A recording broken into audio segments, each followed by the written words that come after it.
ইরানের একের পর এক মিসাইল হামলায় লণ্ডভণ্ড হয়ে যাচ্ছে ইসরায়েলের রাজধানী তেল আবিব। এবার ইসরায়েলকে লক্ষ্য করে একযোগে ক্ষেপণাস্ত্র হামলা চালালো তিনটি দেশ, যার মধ্যে রয়েছে ইরান, ইয়েমেন এবং লেবানন। যুদ্ধের শুরুর দিকে শুধুমাত্র ইরানের দিক থেকে ক্ষেপণাস্ত্র উড়ে আসলেও পরবর্তীতে ইয়েমেনের হুথি বিদ্রোহী ও লেবাননের হিজবুল্লাহ এই যুদ্ধে অংশগ্রহণ করার ঘোষণা দেয়, যার ফলে দ্রুত পরিবর্তন হচ্ছে যুদ্ধের গতিপথ। মূলত ইরানকে সমর্থনের অংশ হিসেবেই ইসরায়েলের দিকে ক্ষেপণাস্ত্র নিক্ষেপ করেছে ইয়েমেনের হুথি বিদ্রোহী ও লেবাননের হিজবুল্লাহ যোদ্ধারা। ইরান, ইয়েমেন এবং লেবানন এই তিনটি দেশের ভৌগোলিক অবস্থান ইসরায়েলের তিন দিক দিয়ে ঘিরে থাকার কারণে ইসরায়েলি আকাশ প্রতিরক্ষা ব্যবস্থা এসব ক্ষেপণাস্ত্রকে কার্যকরভাবে প্রতিহত করতে পারছে না। ইরান যখন পূর্ব দিক থেকে মিসাইল নিক্ষেপ করে, তখন ইসরায়েলি এয়ার ডিফেন্স সিস্টেম সেই দিক থেকে আসা ক্ষেপণাস্ত্র প্রতিহত করতে ব্যস্ত থাকে, যার ফলে উত্তর ও দক্ষিণ সীমান্ত অনেকটাই অরক্ষিত হয়ে থাকে। ঠিক সেই মুহূর্তে দক্ষিণ ও উত্তর দিক থেকে মিসাইল হামলা চালায় হুথি ও হিজবুল্লাহ। এভাবে তিন দিক থেকে একযোগে মিসাইল বর্ষণে দিশেহারা হয়ে পড়েছে ইসরায়েল। 1967 সালের পর এই প্রথমবারের মতো মুসলিম বিশ্বের তিনটি শক্তিধর গোষ্ঠী একযোগে এত বড় পরিসরে ক্ষেপণাস্ত্র নিক্ষেপ করল ইসরায়েলের দিকে।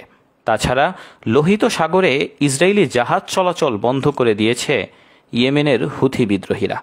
লোহিত সাগরে ত্রিসীমানায় ইসরায়েলি কোনো পণ্যবাহী জাহাজ আসলে সেটিকে ডুবিয়ে দেওয়ার ঘোষণা দিয়েছে ইয়েমেনের হুথি বিদ্রোহীরা, যার ফলে ইসরায়েলি জাহাজগুলোকে 9,000 কিলোমিটার পাড়ি দিয়ে চলাচল ভূমধ্যসাগরে আসতে হচ্ছে। ইরানের সাথে ইসরায়েলের সরাসরি কোনো সীমান্ত নেই, তাই ইরান এতদিন পর্যন্ত সরাসরি যুদ্ধের বদলে ইসরায়েল সীমান্তবর্তী এলাকাগুলোতে প্রক্সি মিলিশিয়া বাহিনী গড়ে তুলেছে ইরান। এসব মিলিশিয়া গ্রুপ ইরানের অর্থায়নে পরিচালিত হয়ে থাকে, যারা সরাসরি ইরানের ইসলামিক বিপ্লব গার্ডের দক্ষ কমান্ডারদের কাছ থেকে উচ্চতর প্রশিক্ষণ পেয়ে থাকে। ইরান সমর্থিত মিলিশিয়া গ্রুপগুলোর মধ্যে সবচেয়ে শক্তিশালী হচ্ছে ইয়েমেনের হুথি বিদ্রোহীরা। হুথি বিদ্রোহীরা হচ্ছে বিশ্বের সবচেয়ে শক্তিশালী প্যারামিলিটারি ফোর্স। হুথিরাই হচ্ছে বিশ্বের একমাত্র মিলিশিয়া ফোর্স যাদের হাতে 2,000 কিলোমিটারের বেশি পাল্লার ব্যালিস্টিক ক্ষেপণাস্ত্র রয়েছে। ইয়েমেনের হুথি বিদ্রোহীদের কাছে যে পরিমাণ দূরপাল্লার ক্ষেপণাস্ত্র আছে সেটি বিশ্বের অনেক দেশের সামরিক বাহিনীর কাছেও নেই। এমনকি বাংলাদেশ সেনাবাহিনীর কাছে এই পাল্লার ক্ষেপণাস্ত্র নেই। ইরান ইসরায়েল যুদ্ধে ইরানের পক্ষ নিয়ে ইসরায়েলে ক্ষেপণাস্ত্র হামলা করেছে ইয়েমেনের হুথি বিদ্রোহীরা। সৌদি আরব, আরব আমিরাত ও কাতার সহ মধ্যপ্রাচ্যের অন্যান্য দেশ বিলিয়ন বিলিয়ন ডলার খরচ করে আমেরিকা থেকে অস্ত্র ক্রয় করলেও ইরান তাদের নিজস্ব প্রযুক্তিতে ক্ষেপণাস্ত্র, ড্রোন সহ বিভিন্ন আধুনিক সরঞ্জাম তৈরি করেছে। আন্তর্জাতিক সামরিক শক্তি পর্যবেক্ষণ ওয়েবসাইট গ্লোবাল ফায়ার পাওয়ারের তথ্য অনুযায়ী সামরিক শক্তির দিক দিয়ে বিশ্বের 145টি দেশের মধ্যে ইরানের অবস্থান 14তম আর ইসরায়েলের অবস্থান 17তম, অর্থাৎ ইসরায়েল থেকে 2 ধাপ এগিয়ে আছে ইরান। এছাড়া সৈন্য সংখ্যাতেও ইসরায়েলের চেয়ে বহু গুণে এগিয়ে ইরান। ইরানের নিয়মিত সেনা সংখ্যা 6,10,000, সেখানে ইসরায়েলের সেনা সদস্য মাত্র 1,70,000। তবে রিজার্ভ সেনা ইসরায়েলের কাছে বেশি। ইরানের রিজার্ভ সেনা আছে 3,50,000 আর ইসরায়েলের আছে 4,65,000। যুদ্ধের ক্ষেত্রে অন্যতম গুরুত্বপূর্ণ অস্ত্র হল ট্যাঙ্ক। ট্যাঙ্ক শত্রু ঘাঁটি গুঁড়িয়ে দিতে বিশেষ ভূমিকা রাখে। এ অস্ত্রে ইসরায়েলের চেয়ে এগিয়ে আছে ইরান। ইরানের ট্যাঙ্কের সংখ্যা 1,996টি আর ইসরায়েলের কাছে আছে 1,370টি। সাজোয়া যানেও ইসরায়েলের চেয়ে এগিয়ে আছে ইরান। তেহরানের কাছে সাজোয়া যান রয়েছে 65,765টি আর ইসরায়েলের কাছে আছে 43,403টি। ইরানই মুসলিম বিশ্বের একমাত্র দেশ যারা নিজেদের প্রযুক্তি ব্যবহার করে মহাকাশে স্যাটেলাইট পাঠাতে সক্ষম। এই ধরনের প্রযুক্তি পৃথিবীর হাতে গোনা 10-12টি দেশের আছে, তার মধ্যে ইরান একটি। ইরান তাদের হাতে পারমাণবিক অস্ত্র থাকার কথা অস্বীকার করলেও আন্তর্জাতিক সামরিক বিশ্লেষকেরা মনে করেন ইরান পারমাণবিক অস্ত্র তৈরির সক্ষমতা অর্জন করেছে। ইরানি সেনা সদস্যদের ব্যবহারের জন্য কামান রয়েছে 2,128টি, পাশাপাশি 570টি সেলফ প্রোপেলড আর্টিলারি এবং 1900টি রকেট চালিত কামান রয়েছে। এছাড়া দেশটির সামরিক প্রশিক্ষিত জনসংখ্যা 2,36,19,215 জন।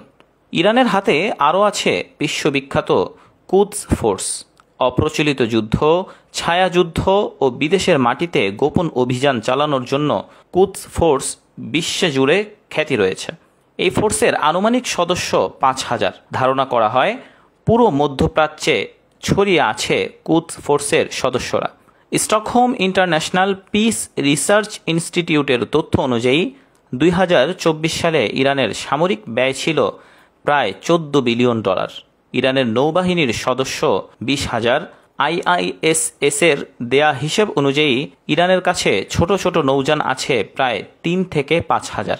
এসব নৌযান থেকে ছোট ছোট ক্ষেপণাস্ত্র ছোড়া যায়। 2021 সালে এক সামরিক মহড়ায় দেখা যায় এসব ছোট নৌযান দিয়েও অত্যন্ত কার্যকর উপায়ে বড় আকারের যুদ্ধ জাহাজকে পরাস্ত করতে পারে ইরান।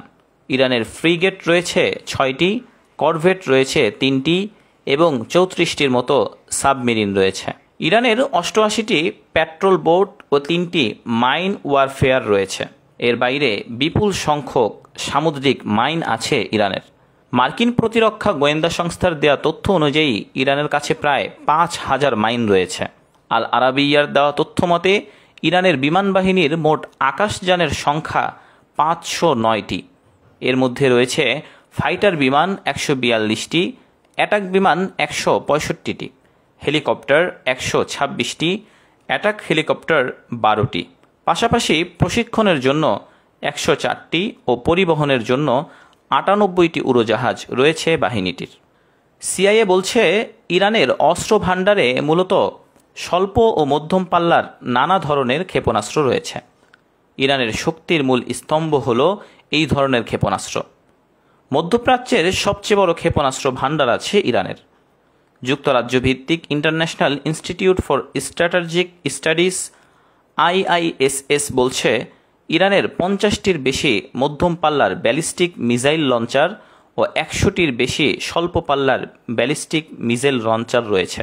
সম্প্রতি আন্তঃমহাদেশীয় ক্ষেপণাস্ত্র ব্যবস্থা করায়ত্ত করার চেষ্টা করছে ইরান। এর মধ্যে কিয়াম-1, শাহাব-3, শাহাব-4 মিসাইল উল্লেখযোগ্য। মূলত বিমান হামলা চালানোর সক্ষমতা ইরানের তুলনামূলক কম, তাই পরিকল্পিতভাবেই ক্ষেপণাস্ত্র ব্যবস্থা শক্তিশালী করায় মনোযোগ দিয়েছে ইরান। বেশ কয়েক বছর ধরেই যুদ্ধক্ষেত্রে ড্রোন ব্যবহার করছে ইরান। মনুষ্যবিহীন ড্রোন প্রযুক্তিতে ব্যাপক বিনিয়োগ করছে ইরান। তো বন্ধুরা, আপনার কি মনে হয় ইরানের পাশে মুসলিম বিশ্বেরও কি দাঁড়ানো উচিত? আপনার মূল্যবান মতামতটি আমাদের কমেন্ট বক্সে জানিয়ে দিতে পারেন। দেখা হবে পরবর্তী কোনো ভিডিওতে। সে পর্যন্ত ভালো থাকুন, সুস্থ থাকুন। আল্লাহ হাফেজ।